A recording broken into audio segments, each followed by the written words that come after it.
Good day everyone, this is Anwar S. Tago Jr. So I'll be performing Administering an Enema.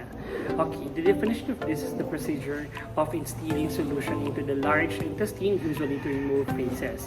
Okay, the purpose of this is to relieve constipation of fecal impaction, to prepare patients for surgery, and of course, to promote visualization of the radiograph.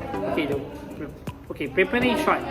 We have this lubricate about 5 cm of rectal tube and 2 inch of the some prepared commercially enema sets already lubricate. Okay, run some solution volume tube through the large connecting tube and then exhale, then close the enema set and rectal any air tubing clamp. Then check prescribed order.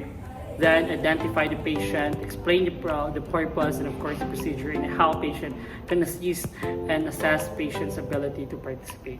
So this is insertion of enema. So sir, I really hope that you will participate and I really need your cooperation. To gather all equipment and place in an easy to access area in a patient's room, adjust lighting as needed. So explain to the patient the benefits of relaxing, taking periodic deep breathing. Okay, sir, so can you do deep breathing? Inhale and exhale. Then of course, wash hands and don on clean gloves, and after determining patient's ability to assist, place disposable waterproof pad under the patient. Have a patient lift hips or roll from side to side. Okay. Sir, do you feel comfortable? I hope so.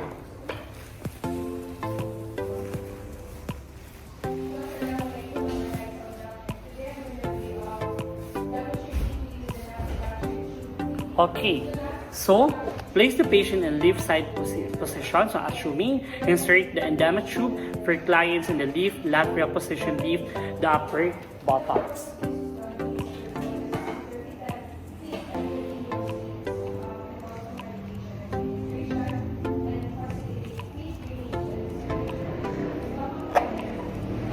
Okay, here is it.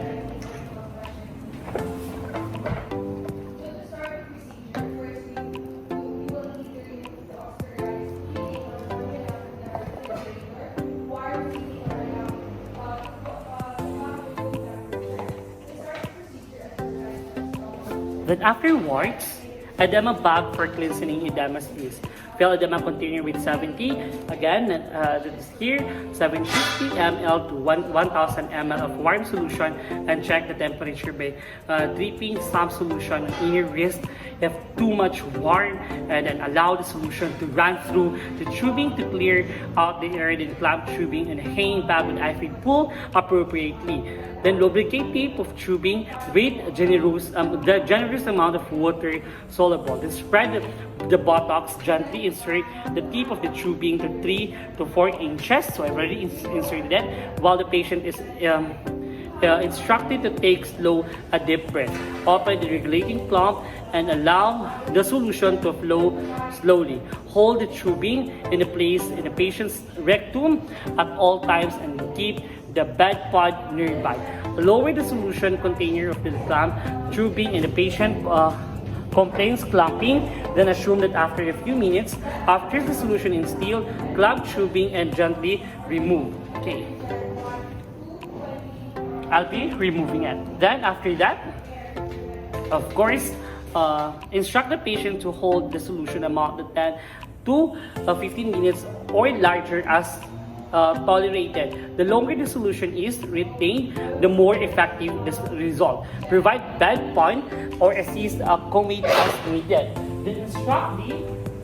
Then of course, you need to instruct the patient with cardiovascular disease not to retrain in expelling content. Avoid creating the Valsalva maneuver, which can be lead to sudden cardiac arrest. Assist the patient with personal hygiene as needed. Assist the patient back and bed as needed and into the comfortable position. Dispose of edema equipment and clean bed pod or bedside commode as needed. Remove gloves and hand washing. Of course,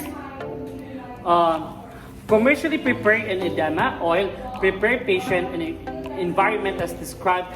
A first section, lubricate tip of edema container as needed, most of spread. And of course, basically, spread Botox and insert the tip into the rectum, gently squeeze and tie the content of the container.